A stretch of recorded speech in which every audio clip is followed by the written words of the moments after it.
how do I parlay my new book into speaking engagements and possible leads for coaching? Okay, great question. I love the fact that you framed it this way because it means that your book was written for a purpose, to get you more money, to get you more speaking engagements that lead to clients, to get you more coaching, which leads to more money, and all of that. So I think that's perfectly great that you are focused on using the book to get more business. I think people who are writing a book thinking they're going to sell 10,000 copies or 100,000 copies in this day and age, unless you're Stephen King, that doesn't happen to too many people. So using the book to get more business is really the way to go. So how do you actually do that?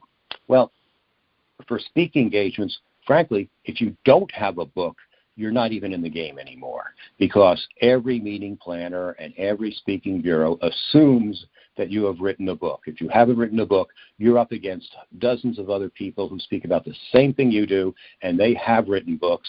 So a meeting planner who looks at 10 different portfolios of possible speakers and has to make the decision to hire one, they have to weed people out. Well, what are one of the factors? One of the factors is the fact either you have a book or you don't have a book. And bingo, that person is gone. So I think writing the book is essential for getting the speaking engagements. Unless, of course, you happen to be a celebrity or are a vice president of a major well-known company or such like that, where they want your name and your brand to be on their panel or their event. But for most of us who are not in that category, the book makes us into quasi-business celebrities to be respected. So use your book as a foothold to get into the game.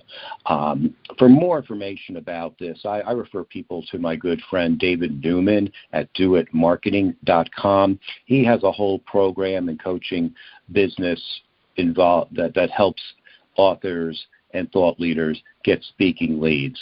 So in the limited time we have here, I think I've covered this, so you can talk to David about the next steps.